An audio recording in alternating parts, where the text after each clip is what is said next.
Hello students, कैसे हैं आप बच्चों।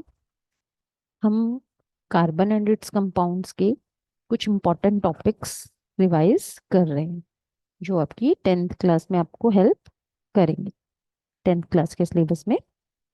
तो इस चैप्टर के 3 वीडियोस में ऑलरेडी आपके साथ शेयर कर चुकी हूँ, जिसमें आपको नॉमेनक्लेचर के बारे में बता दिया मैंने, और एल्केन्स, एल्कीन्स, एल्काइंस के बारे में हमने डिस्कस कर लिया। हमने अपर रूप के बारे में डिस्कस कर लिया।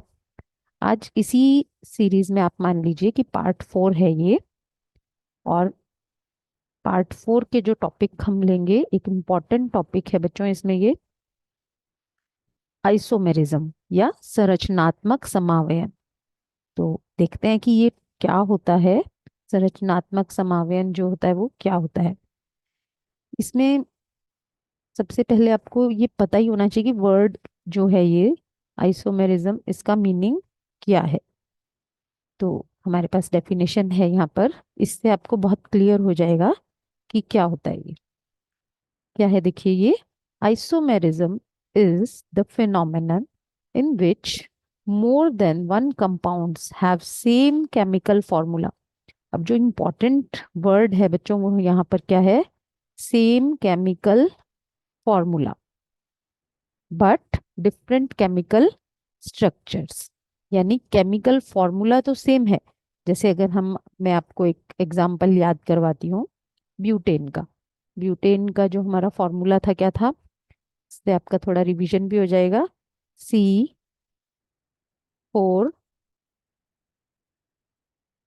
4 कार्बन होंगे तो ब्यूटेन होगा वो, और हाइड्रोजन कितने होंगे यहाँ पे। हमने एल्केन्स का अपना जनरल फॉर्मूला जो था वो क्या था, H2N+2।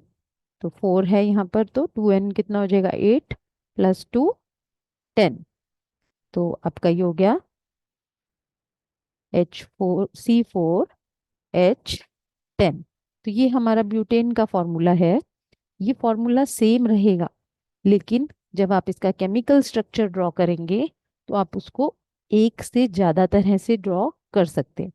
तो इसे हम आइसोमेरिज्म, या हिंदी में हम कहते हैं संरचनात्मक। संरचनात्मक शब्द से ही बच्चों यहाँ क्लियर हो रहा है कि उसकी संरचना ही अलग है, फॉर्मूला तो उसका सेम ही है। हिंदी में भी हम डेफिनेशन देख लेते हैं एक बार। समान आणविक सूत्र, यानी आणविक सूत्र तो सेम ही रहेगा, और विभिन्न संरचना हो अगर, विभिन्न संरचनाओं वाले ऐसे यौगिक संरचनात्मक समावयन कहलाते हैं। एग्जाम्पल देखते हैं हम नेक्स्ट स्लाइड में, जिससे आपको क्लियर हो जाएगी ये डेफिनेशन कि क्या मैं आपको समझाना चाह रही हूँ। इम्पॉर्टेंट टॉपिक है बच्चों ये। इन्हें हम प्रोसेस को आइसोमेरिज्म या संरचनात्मक समावयन कहते हैं, और जो हमें मिले वो क्या है, आइसोमर्स। अब हमने सबसे पहला एक कार्बन वाला जो हमारा कंपाउंड था, मीथेन, उसका स्ट्रक्चर ऐसा था। 2 कार्बन से इथेन, उसका स्ट्रक्चर इस तरह का था, C2H6। 3 कार्बन यानी प्रोपेन, उसका स्ट्रक्चर जो था संरचनात्मक वो इस तरह का था। अब 4 कार्बन में आप ये चीज देख पाएंगे, आइसोमर्स जो हैं हम, एक तरह से आप ये समझ लीजिए कि ब्यूटेन से हम स्टार्ट करेंगे, वहीं हमें ये टॉपिक क्लियर होगा। अब देखिए, ब्यूटेन को आप एक तरीके से तो इस तरह लिख सकते हैं, यानी बिल्कुल सीधा। 4 कार्बन लिखे आपने, 1 2 3 4, और वैलेंसी पूरी करने के लिए हमने हाइड्रोजन अटैच कर दिए, यानी संयोजकता पूरी करने के लिए हम हाइड्रोजन लगा रहे हैं, और हमारा फॉर्मूला बन रहा है C4H10। अब दूसरा देखिए, यहाँ भी कार्बन की संख्या तो कितनी है, 4 ही है, 1 2 3 4।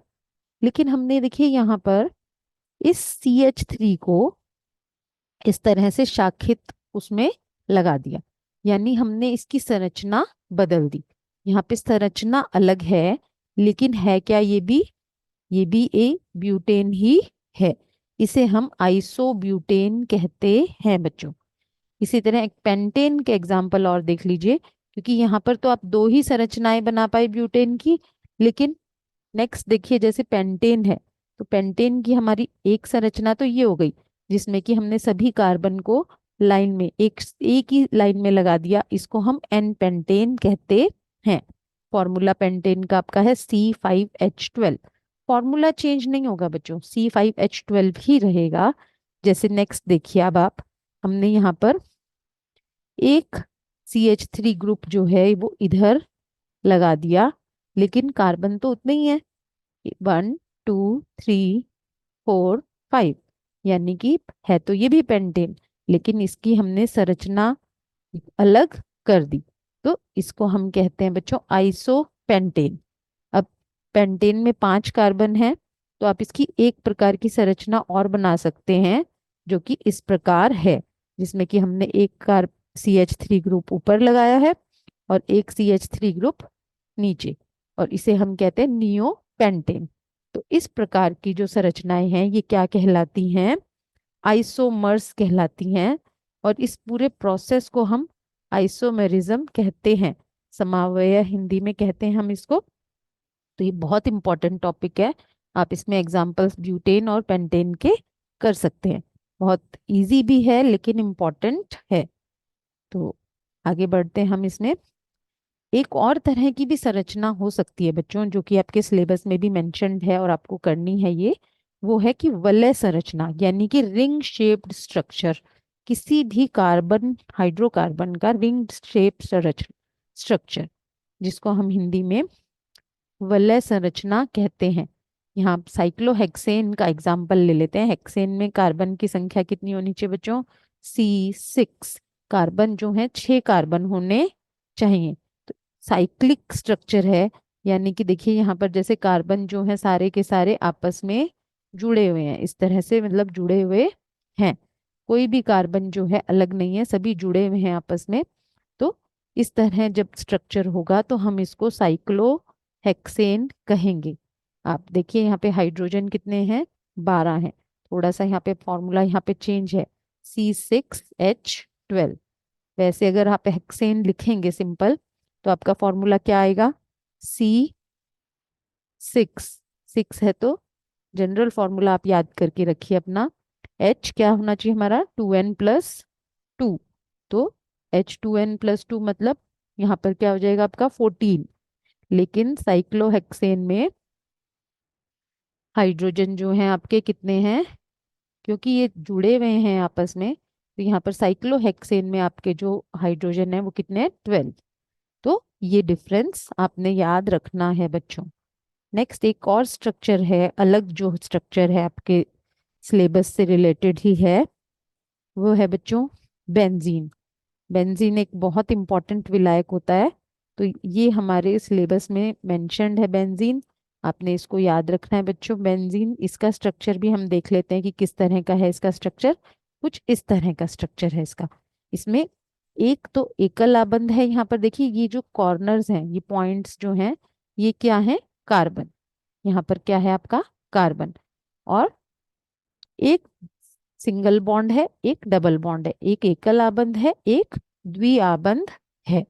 तो इस प्रकार का जो संरचना है उसका नाम है बच्चों बेंजीन। इसको हम इस तरह से भी लिख देते हैं, या फिर बड़ी क्लासेस में आप देखेंगे कि इसको इस तरह भी लिखा जाता है। तो ये दो साइक्लिक स्ट्रक्चर्स मैंने आपको बता दिए, इसका सिर्फ आपको अभी फॉर्मूला याद करना है, हायर क्लासेस में आप इसको यूज करेंगे। तो ये बहुत ही इम्पोर्टेंट टॉपिक है बच्चों, आप इसको अच्छे से ज़रूर रिवाइज करें। Thank you very much. आपसे नेक्स्ट वीडियो में फिर मिलेंगे। Thanks a lot.